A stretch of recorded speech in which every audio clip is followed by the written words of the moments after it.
علیہ وآلہ وسلم کے بعد جس پر صدیق کا جو مصداق بنے، صدیق کا اطلاق ٹھہرے، وہ سب سے پہلی مراد حضرت سیدنا ابو بکر صدیق رضی اللہ تعالی عنہ کی ذات مبارکہ ہے۔ حضرت ابو بکر صدیق رضی اللہ تعالی عنہ یہ وہ صدیق ہیں، صدیق کہتے ہیں کہ انبیاء کرام علیہم السلام کے سچے متبعین کو صدیق کہا جاتا ہے۔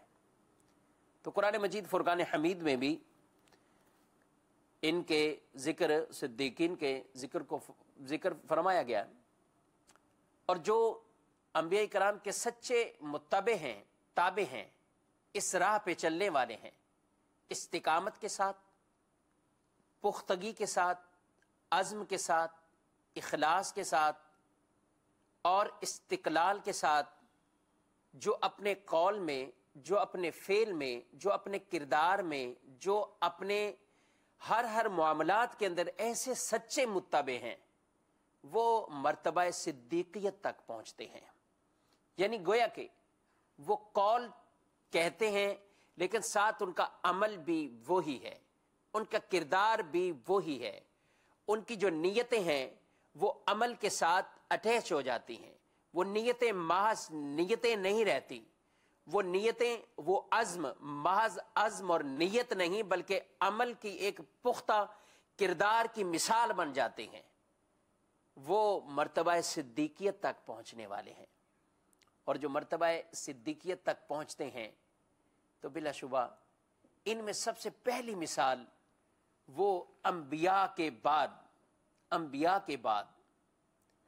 مخلوق میں سے، انبیاء کے بعد، اس لیے تو ہم کہتے ہیں افضل البشر بعد الانبیاء بالتحقیق۔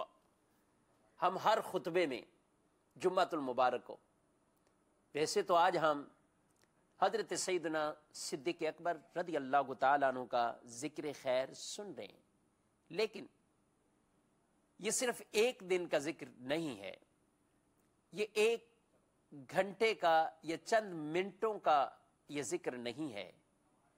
جنہوں نے آقا صلی اللہ علیہ وسلم کے ساتھ اپنی حضور کی صحبت ایسی اختیار کی ہے تو اللہ نے ان کے بھی ذکر کو ایسا گویا کہ دنیا میں ہی بلند کر دیا ہے کہ آج جمعۃ المبارک کے ہم خطبے کو سنتے ہیں، وہ چاہے رمضان کا خطبہ ہو یا محرم شریف کا خطبہ ہو، وہ چاہے کسی بھی مہینے کا خطبہ ہو، خطیب خطبہ دینے کے لیے کھڑے ہوتے ہیں تو نبی رحمت صلی اللہ علیہ وسلم کی ذات پر درود شریف پڑھنے کے بعد کلمات کو دہرایا جاتا ہے، افضل البشر بعد الانبیاء بالتحقیق ابی بکر صدیق رضی اللہ تعالی عنہ، کہ حضرت ابوبکر صدیق رضی اللہ تعالی عنہ کو ان کا ذکر ہوتا ہے، ان پر سلام پڑھا جاتا ہے، ان پر نبی پاک صلی اللہ تعالی علیہ وآلہ وسلم کے بالتبع درود بھیجا جاتا ہے، ان کا ذکر خیر ہوتا ہے۔ تو یہی جو آقا کے ہوئے تو ساری مخلوق گویا کہ اس کی ہو جاتی ہے، جو ان کی غلامی میں آ جاتے ہیں، جو حضور کے غلام بن جاتے ہیں تو وہ پھر قوم کے امام بن جاتے ہیں، مخلوق کے امام بن جاتے ہیں۔ اللہ کریم مجھے آپ کو صحابہ کرام علیہ رضوان کی اس انداز کو، اس طریقہ کار کو اختیار کرنے کی توفیق عطا فرمائے۔ تو مرتبہ صدیقیت کے میں عرض کر رہا تھا کہ انبیاء کے بعد، ہاں بالکل ہر نبی صدیق ہیں۔ قرآن پاک میں انبیاء کے بارے میں بھی صدیق النبی فرمایا گیا، تو ہر نبی صدیق ہے، وہ ضرور ہے، اور ہر صدیق وہ نبی ہو یہ ضروری نہیں، مطلب نبی کے علاوہ بھی صدیق، جیسے حضرت ابوبکر صدیق رضی اللہ تعالیٰ عنہ، لیکن ہر صدیق ولی ضرور ہے، اور ہر ولی صدیق بھی ہو، یعنی مرتبہ صدیقیت پر بھی پہنچا ہوا ہو، یہ ضروری نہیں ہے۔ علامہ ساوی رحمت اللہ کی تعالیٰ علیہ، آپ نے یہ تقسیم باقاعدہ آپ نے بیان فرمائی، اور مقام صدیق اور مقام نبوت اور مقام ولایت کو آپ نے ایک فرق بیان کرتے ہوئے یہ بات بھی آپ نے ذکر کی اور بیان فرمایا کہ ہر نبی صدیق ہے، لیکن اس کا عکس نہیں ہے، یعنی ہر صدیق وہ نبی نہیں ہے۔ اس طرح ہر صدیق وہ ولی ہے، لیکن اس کا عکس نہیں، یعنی ہر ولی صدیق نہیں، کیونکہ صدیقیت کا مرتبہ وہ نبوت کے مرتبے سے نیچے ہے، یعنی قریب تر ہے، لیکن ولایت کے مرتبے سے اوپر والا ہے۔ اور صدیقیت کا مرتبہ نبوت سے نیچے اور ولایت کے مراتب سے اوپر، اور تمام صدیقین سے، انبیاء کے بعد تمام صدیقین سے جو بڑھ کر مقام اور مرتبہ ہے، حضرت سیدنا ابو بکر صدیق رضی اللہ تعالی عنہ کا ذکر ہے۔ یہی وہ ہیں جنہوں نے نبی پاک صلی اللہ تعالی علیہ وآلہ وسلم پر اتنی اپنی قربانیوں کو آپ نے پیش کیا ہے۔ آئیے چند باتیں حضرت ابو بکر صدیق رضی اللہ تعالیٰ عنہ آپ کے متعلق ہم سنتے ہیں۔ قرآن مجید فرقان حمید میں چند آیات مبارکہ ایسی ہیں جو حضرت صدیق اکبر رضی اللہ تعالیٰ عنہ کے بارے میں خاص طور پر قرآن میں نازل ہوئی۔ اللہ تعالیٰ ارشاد فرماتا ہے، بسم اللہ الرحمن الرحیم، الذین ينفقون اموالهم باللیل والنہار سرا وعلانیة فلهم اجرهم عند ربهم ولا خوف علیہم ولا هم یحزنون۔ ارشاد فرمایا، اور وہ جو لوگ رات میں اور دن میں پوشیدہ اور اعلانیہ، چھپ کر یعنی اور اعلانیہ اپنے مال کو خیرات کرتے خرچ کرتے ہیں، ان کے لیے ان کا اجر ان کے رب کے پاس ہے، ان پر نہ کوئی خوف ہوگا اور نہ وہ غمگین ہوں گے، نہ خوف ہوگا اور نہ وہ غمگین ہوں گے۔ اس آیت مبارکہ کا یہ شان نزول بیان کیا گیا کہ سیدنا صدیق اکبر رضی اللہ تعالیٰ عنہ آپ نے راہ خدا میں 40,000 دینار خرچ کیے۔ اور وہ کیسے خرچ کیے آپ نے؟ 10,000 رات کو، 10,000 دن کو، 10,000 پوشیدہ چھپ کر، اور 10,000 آپ نے وہ اعلانیہ طور پر اللہ کی راہ میں خرچ کیے۔ اور آپ نے جو یہ خیراتیں کی اللہ کی راہ میں دیں، اللہ تبارک و تعالی نے ان کا ذکر فرمایا، یعنی دن میں خرچ کرے یا رات میں خرچ کرے، چھپ کر کرے یا اعلانیہ کرے، اللہ سب کو جاننے والا ہے۔ رب عز و جل سب کو دیکھ رہا ہے، اور جس کی راہ میں دیا جا رہا ہے، جس کی راہ میں دیا جا رہا ہے، وہ رب تعالیٰ اس پوشیدہ کو بھی جانتا ہے، وہ رب تعالیٰ جو اعلانیہ دیا جا رہا ہے ان مقاصد کو بھی جانتا ہے۔ جی ہاں مدنی چین کے ناظرین، اعلانیہ طور پر بھی بعض اوقات کبھی کسی کو ہم دیکھتے ہیں اعلانیہ صدقہ دے رہے ہیں، اعلانیہ اللہ کی راہ میں خرچ کر رہے ہیں۔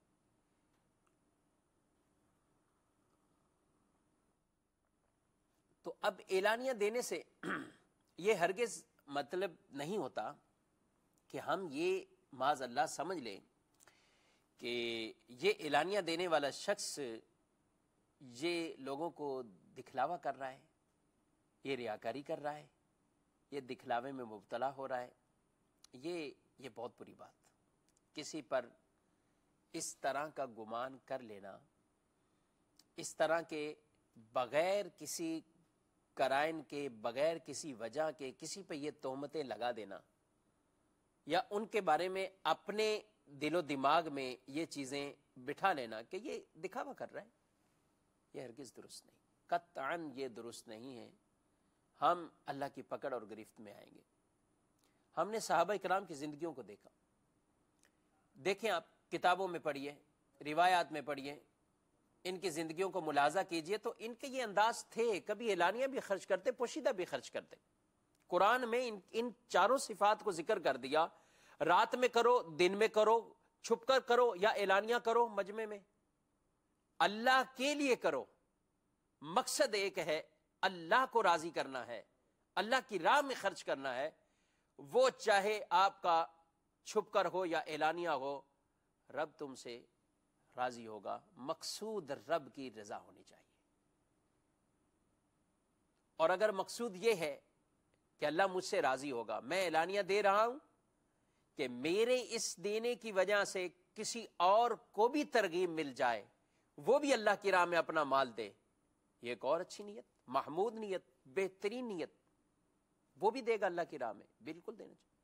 نبی پاک صلی اللہ علیہ وسلم نے تو آپ نے مسجد میں بیٹھ کر آپ نے کئی مرتبہ اس طریقے سے آپ نے اللہ کی راہ میں مال خرچ کرنے کی ترغیب دی، اور مال جمع کرنے کے لیے اصحاب کو حکم ارشاد فرمایا کہ لے کے آؤ اپنا مال، اللہ کی راہ میں دو، اس کے فضائل کو بیان کیا۔ ڈھیروں ڈھیر صحابہ کرام علیہ رضوان آپ مال لاتے اور حضور صلی اللہ تعالی علیہ وآلہ وسلم کے قدموں پر آپ نشاور کرتے۔ تو ہم قطعاً کسی کے اس طریقے کے عمل کو یہ نہیں کہہ سکتے۔ بہت سے لوگ بڑے آرام سے کہہ دیتے ہیں یار یہ چھپ کر بھی تو کر سکتا تھا، اس کو اتنی بڑی مسجد اس نے بنا دی، اس پہ اپنا نام بھی لکھ دیا، اپنی والدہ کا نام بھی لکھ دیا، یہ تختی لگا دی، فلاں لگا دیا، یہ کر دیا۔ یہ نہیں کرنا چاہیے بھائی، ہم نے اس کے دل کو نہیں دیکھا۔ ایسے معاملات میں حدیث میں فرمایا اشققت قلبہ، کیا تم نے اس کے دل کو چیر کر دیکھا ہے کہ دل پر کسی کے دل پر کوئی کال کر دے، دل پر گویا کہ ایک فتویٰ لگا دے، کیا دل کو چیر کر دیکھا ہے؟ تو ہم نے ہرگز نہیں دیکھا، تو ہم کیوں کسی کے بارے میں ایسا کہیں؟ تو ہرگز نہیں کہنا چاہیے۔ ہاں، جو کر رہا ہے اس کو اللہ کی رضا سامنے رکھنی چاہیے، رب کی رضا سامنے رکھنی چاہیے، اللہ کو راضی کرنے کے لیے۔ یہی ابوبکر صدیق رضی اللہ تعالیٰ نے جب حضور اسلام نے غزوہ تبوک میں کہا مال لے کر آؤ تو لے کر آئے۔ حضرت عمر جانتے تھے کہ آج کل ان کے حالات مالی طور پر کچھ بہتر نہیں ہیں،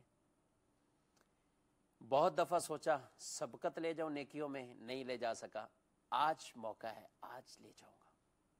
اپنے گھر گئے، اپنے گھر کے مال کو تقسیم کیا، آدھا آدھا آدھا آدھا، سب مال تقسیم کر، جانور آدھے، زیورات آدھے، سامان آدھے، برتن آدھے، بستر آدھے، کرنسی جو بھی موجود تھی آدھے، درم دینار آدھے، سب مال آدھا آدھا۔ اللہ کے رسول صلی اللہ علیہ وسلم کے پاس ڈھیروں ڈھیر مال لے کر حضور کے سامنے آ کر رکھ دیا، آقا علیہ السلام کے قدموں پر رکھا۔ میرے آقا صلی اللہ تعالی علیہ وآلہ وسلم نے حضرت سیدنا عمر رضی اللہ تعالی عنہ سے فرمایا، اے عمر، کتنا یعنی مال وہ حضور صلی اللہ علیہ وسلم کے پاس جو لے کر آئے تھے۔ اب انتظار ہو رہا تھا کہ حضرت سیدنا صدیق اکبر اور بھی اصحاب لے کر آئے تھے۔ صدیق اکبر رضی اللہ تعالیٰ عنہ آپ بھی لے کر آئے، لیکن مال ایک گٹھڑی میں تھا۔ بظاہر حضرت عمر کا مال بہت زیادہ اور ان کا مال گٹھڑی میں ہے، حضور کے پاس لے کر آئے۔ نبی پاک صلی اللہ تعالی علیہ وآلہ وسلم نے ارشاد فرمایا، آج سوال ہی تبدیل کر دیا ہے۔ آج سوال یہ نہیں ہے کہ کون کیا لایا ہے۔ عام طور پہ ہم شمار کرتے ہیں، کوئی کارکردگی بناتے ہیں یا لکھتے ہیں، حساب کتاب کرنا ہے یا دیکھنا ہے یا کسی کو بھی جیت جانے کی بشارت دینی ہے، تو یہ دیکھا جاتا ہے کہ جس کے نمبر زیادہ ہیں، جس کا مال زیادہ ہے وہ جیت گیا۔ تو سوال یہ کہ کون کتنا کتنا لایا، جس کا مال زیادہ وہ، لیکن ایسا نہیں ہوا، ایسا سوال نہیں تھا۔ سوال کیا ہے؟ سوال یہ ہے کہ کون گھر پہ کیا چھوڑ کر آیا۔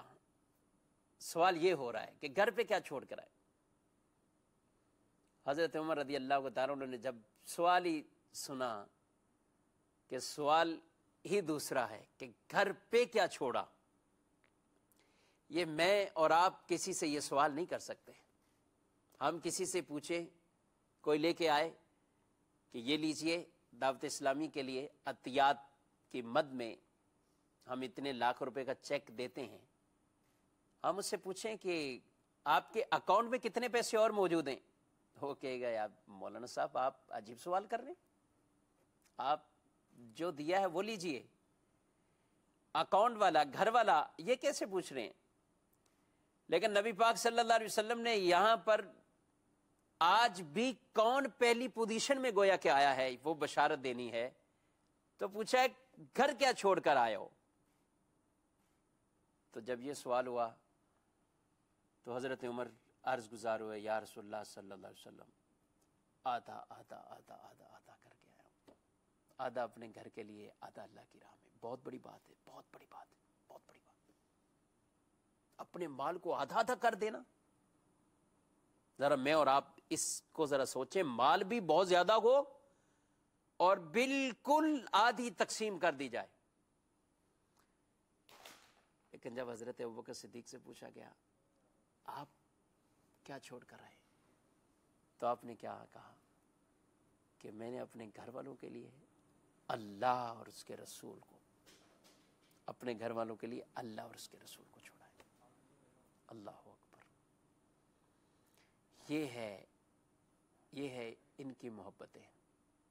آج بھی عمر رضی اللہ تعالیٰ عنہ سے فضیلت ابو بکر لے کر چلے جاتے ہیں۔ تو جب بھی مال خرچ کریں، اعلانیہ ہو یا چھپ کر ہو، مقصود اللہ کی رضا ہو، اور کوئی دوسرا بھی کر رہا ہو تو اس کو ہرگز طعن و تشنیع کسی طرح کے نہیں کرنے چاہیے۔ آئیے مدنی چینل کے ناظرین، ایک اور آیت مبارکہ حضرت سیدنا صدیق اکبر رضی اللہ تعالیٰ عنہ آپ کے بارے میں قرآن مجید فرقان حمید میں وہ نازل ہوئی ہے، اس کا بھی ذکر سنتے ہیں، اور اس آیت مبارکہ میں بھی ہمارے لیے سیکھنے کے بہت سے مدنی پھول ہیں۔ قرآن پاک میں اللہ تعالیٰ ارشاد فرماتا ہے وَلَا يَأْتَلِ أُولُو الْفَضْلِ مِنْكُمْ وَالسَّعَةِ أَنْ يُؤْتُوا أُولِي الْقُرْبَى وَالْمَسَاكِينَ وَالْمُهَاجِرِينَ فِي سَبِيلِ اللَّهِ وَلْيَعْفُوا وَلْيَصْفَحُوا أَلَا تُحِبُّونَ أَنْ يَغْفِرَ اللَّهُ لَكُمْ وَاللَّهُ غَفُورٌ رَحِيمٌ۔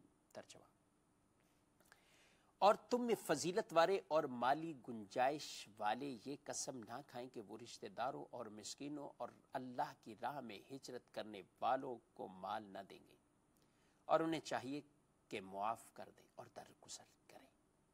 کیا تم اس بات کو پسند نہیں کرتے کہ اللہ تمہاری بخشش فرمائے؟ اور اللہ بخشنے والا مہربان ہے۔ اللہ بخشنے والا مہربان ہے۔ یہ آیت مبارکہ جس میں یہ ارشاد فرمایا تم میں فضیلت یعنی دین میں فضیلت اور منزلت والوں کو، اور مال میں ثروت، مال میں گنجائش رکھنے والے، ان کے لیے یہ مناسب نہیں ہے کہ وہ اس طرح کی قسمیں کھا لیں کہ ہم رشتہ داروں کو نہیں دیں گے، ہم مسکینوں کو نہیں دیں گے، ہم مہاجروں کو نہیں دیں گے، جنہوں نے اللہ کی راہ میں ہجرت کی ان کو ہم مال نہیں دیں گے، وہ یہ قسمیں نہ کھائیں۔ اس آیت کا شان نزول حضرت سیدنا ابو بکر صدیق رضی اللہ تعالی عنہ آپ کے یہ حق میں یہ آیت مبارکہ بھی نازل ہوئی۔ اور کیسے؟ آپ نے قسم کھائی کہ حضرت مصطح رضی اللہ تعالیٰ عنہ ان کے ساتھ حسن سلوک اب نہیں کریں گے۔ حضرت مصطح حضرت ابوبکر صدیق کے خالہ کے بیٹے تھے، اور غریب تھے، نادار تھے، مہاجر بھی تھے، بدری بھی تھے۔ حضرت ابوبکر صدیق رضی اللہ تعالیٰ عنہ انہی کے گھر کا پورا خرچ اٹھاتے تھے، مگر معاملہ یہ ہوا کہ جب حضرت سیدنا ابوبکر صدیق رضی اللہ تعالیٰ عنہ کی بیٹی حضرت سیدتنا عائشہ صدیقہ طاہرہ عابدہ ساجدہ رضی اللہ تعالی عنہا آپ پر تہمت لگی، تو جو وہ سازش کرنے والے، تہمت لگانے والے تھے، ان لوگوں میں چند ایسے افراد بھی شامل ہو گئے، اور وہ چند افراد میں سے، اصحاب میں سے یہ حضرت مصطح بھی تھے۔ آپ ذرا خود اندازہ کیجئے مدنی چینل کے ناظرین، جس شخص کے گھر کا ٹوٹل خرچ ایک شخص اپنے ذمے لیا ہو، مال خرچ کرنا گھر کے معاملات کو چلانا، سب کچھ دینا اس نے اپنے ذمے لیا ہو، اور اسی کی بیٹی کے ساتھ اور نبی کریم صلی اللہ علیہ وسلم کی اہلیہ کے ساتھ، آپ کی زوجہ کے ساتھ، ام المومنین کے ساتھ ایسا سلوک، اور ان میں وہ شریک ہو گئے، تو آپ نے یہ قسم کھا لی کہ اب ان کو نہیں دیا جائے گا۔ اس پر یہ آیت مبارکہ نازل ہوئی، اور آیت مبارکہ یہ ہوئی کہ فضیلت والوں کو یہ مناسب نہیں کہ وہ یہ قسمیں کھا لیں۔ اللہ اکبر۔ نبی پاک صلی اللہ علیہ وسلم نے صدیق اکبر رضی اللہ تعالیٰ عنہ، ان سے آپ نے جب یہ آیت پڑھی تو حضرت ابوبکر صدیق نے کہا بے شک میری آرزو ہے، میری تمنا ہے کہ اللہ میرے گناہوں کو معاف فرمائے، اللہ میری مغفرت فرما دے، اور میں حضرت مصطح کے ساتھ وہی سلوک کرتا رہوں گا جو پہلے کرتا تھا، میں کبھی اب ختم نہیں کروں گا۔ یہ اللہ کا حکم آ گیا، اب اپنی انا یا اپنا کچھ معاملہ وہ ختم ہے۔ انا کا معاملہ تو یہاں پہلے بھی نہیں تھا، لیکن ایک فطری تقاضا ہے، گھر کے معاملے میں اگر بیٹی کے ساتھ ہی کوئی اس طرح کا معاملہ کر دے تو ظاہر ہے آدمی کے ساتھ ایک کہ اتنے بڑے سلوک کے بعد کوئی یہ کہہ دے،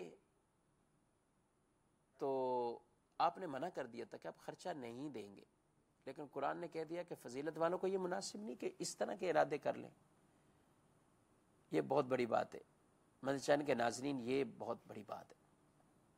ہم کسی کے ساتھ احسانات اگر کرتے ہوں اور ہمیں کوئی وہاں سے ٹھیس پہنچے کسی طرح کی، آیا ہم بھی کبھی اللہ کی رضا کے لیے پھر یہ معاملات کو عفو اور درگزری کی طرف لے کر جائیں، معافی کی طرف لے کر جائیں؟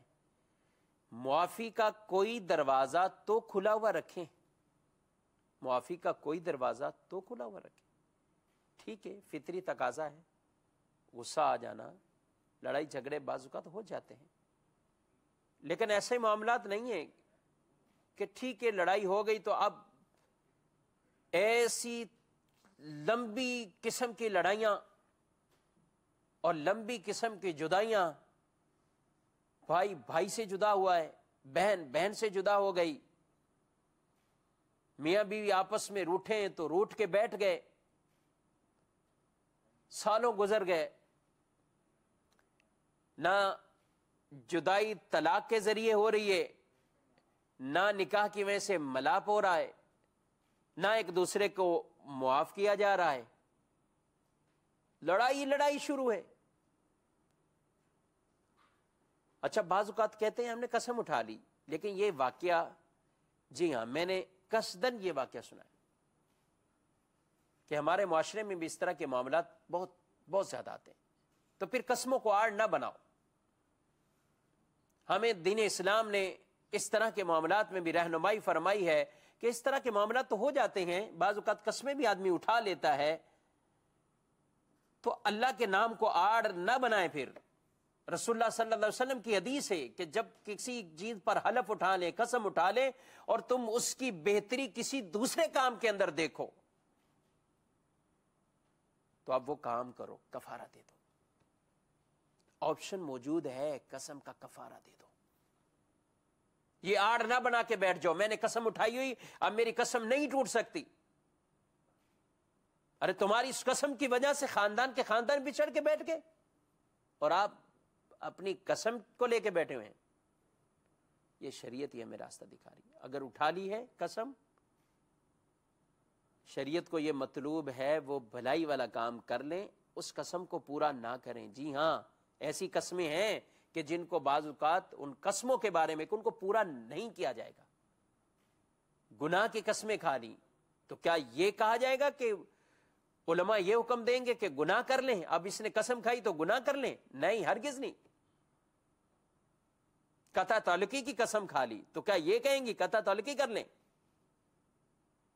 چھوٹے چھوٹے مسئلے ہوتے ہیں، چھوٹی چھوٹی باتیں ہوتی ہیں، نہیں ہم ان کے یہاں گئے تھے, ہمیں صحیح ڈیل نہیں کیا گیا, ہمیں صحیح بٹھایا نہیں کیا گیا, ہمارے لیے مناسب کوئی جگہ نہیں تھی بیٹھنے کی, ہمیں پوچھا نہیں گیا. کھانا تو دیا یار, پورے کھانے میں کوئی پوچھنے ہی نہیں آیا ہم سے اور بھی کوئی چیز چاہیے نہیں چاہیے, گھر کا کوئی بندہ نہیں آیا. ارے چھوٹے بچے کو ہی بھیج دیا, وہ دوسرے نہیں آئے, فلاں نہیں آیا, آنٹی نہیں آئے, انکل نہیں آئے, دولہا نہیں آئے, دلہن نہیں آئے. کن چیزوں کو ہم لے کر بیٹھ جاتے ہیں اور کیسی لڑائیاں چھیڑ کے ہم بیٹھ جاتے ہیں. خدا را اللہ اور اس کے رسول نے ہمیں صلہ رحمی کا حکم دیا گیا. برادری اور خاندان کے سسٹم یہ ہے کہ ہم ان کو جوڑ کر رکھیں. یہ خاندانی نظام یہ ہے کہ آدمی ان کے ساتھ مل کر ایسی زندگی گزارنے میں کامیابی حاصل کرے کہ ایک دوسرے کے دست و بازو بن جائے, ایک دوسرے کی مدد کرنے والا بن جائے. اگر ایک کمزور ہے تو دوسرا اس کو اٹھانے والا بن جائے, ایک گرا ہے تو دوسرا سنبھالنے والا بن جائے. ان کے معاملات ہرگز یہ نہیں ہوتے کہ برادری اور خاندان کے لوگ ہی دوسرے کا تماشا لگانے کے لیے انتظار کر رہے ہو کہ ان کے یہاں شادی ہو اور ان کے ولیمے میں کھانا کم پڑے تو ہم ان کا مذاق اڑائیں, ان کے ولیمے میں کھانا کم پڑے تو ہم برادری میں ان کی ناک کاٹ کے رکھ دیں. کیا اسی کا نام برادری ہے؟ کیا اسی کا نام خاندانی سسٹم ہے؟ کچھ درگزر کرنا چاہیے, معافی, اپنی عزت کا بھی خیال, دوسروں کو بھی عزت کا خیال, ان کو بھی عزت دیجیے. اللہ کریم ہمیں آپس کی یہ محبتیں, الفتیں یہ نصیب فرمائے. بہن بہن سے بچھڑی ہوئی, بھائی اپنی بہنوں سے بچھڑ گئے, سالوں گزر گئے, بہن غریب ہے, بھائی اس کی طرف دیکھتے نہیں ہے کہ بہن جب بھی آئے گی اس کو کوئی نہ کوئی مدد کی ضرورت ہوتی ہے. اگر آپ کو اللہ نے دیا ہے تو اپنی بہن کو ایسا مدد کریے, مدد کیجیے. آپ دیں, اللہ آپ کو دے گا. آپ دیجئے, اللہ کی رضا کے لیے دیجئے, اللہ کی رضا کے لیے دیجئے, اللہ کی محبت میں دیجئے, اور صلہ رحمی میں دیجئے. اپنے رشتہ دار کو دینے میں اللہ نے ڈبل ثواب رکھا ہے, اللہ کی راہ میں دینے کا بھی ثواب رکھا ہے اور صلہ رحمی کا بھی ثواب رکھا ہے. اس کو ان اچھے ارادوں اور اچھی نیتوں کے ساتھ.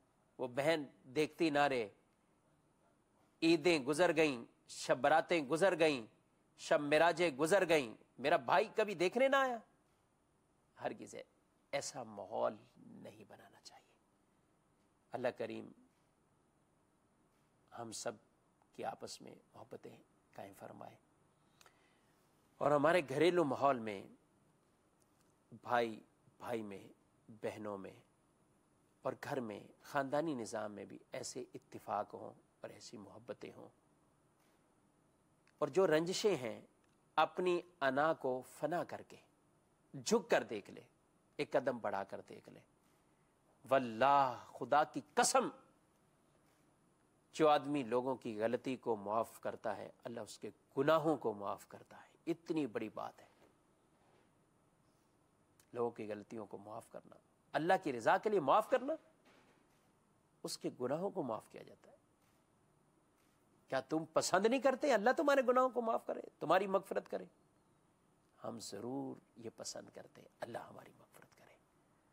اللہ کریم رب العزت جل وعلا میرے آپ کے گناہوں کو معاف فرمائے, نیکی کے حکم پر ہمیں عمل کی توفیق عطا فرمائے.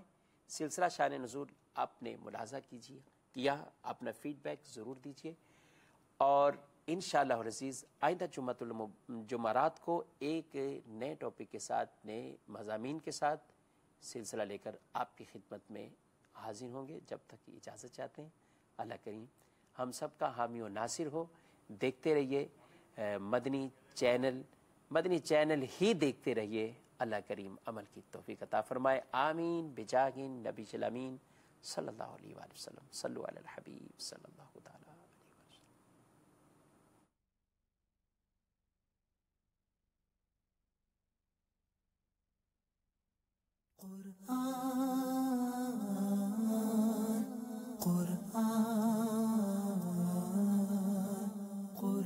قرآن کی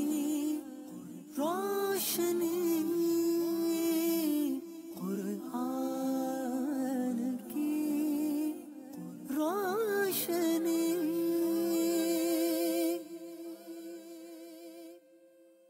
آئی ٹی مجلس دعوت اسلامی پیش کر رہی ہے القرآن الکریم موبائل ایپلیکیشن، جو کہ صرف ٹیکسٹ کی صورت میں تھا، اب آڈیو قراءت کے ساتھ بھی موجود ہے. مینیو، سورت یا پارا ٹیکسٹ اور آڈیو کے ساتھ، قاری وائس قراءت کے ساتھ مختلف قاریوں کی آواز میں قرآن سن سکتے ہیں. ریسائٹنگ قرآن کی تلاوت آسانی سے کر سکتے ہیں. بک مارک، سورت یا پارا بک مارک بھی کر سکتے ہیں. گو ٹو سرچ، کسی بھی پیج کو آسانی سے سرچ کر سکتے ہیں. الحمد للہ رب العالمین الرحمن الرحیم مالک یوم الدین. اب نہ صرف آپ قرآن پاک پڑھ سکتے ہیں بلکہ سورت یا پارا سن کر بھی اپنے دل کو نور قرآن سے روشن کر سکتے ہیں. بے پردہ نظر آئیں جو کل چند بیویاں، اکبر زمین میں غیرت قومی سے گڑ گیا. پوچھا جو ان سے آپ کا پردہ وہ کیا ہوا؟ کہنے لگی کہ عقل پہ مردوں کی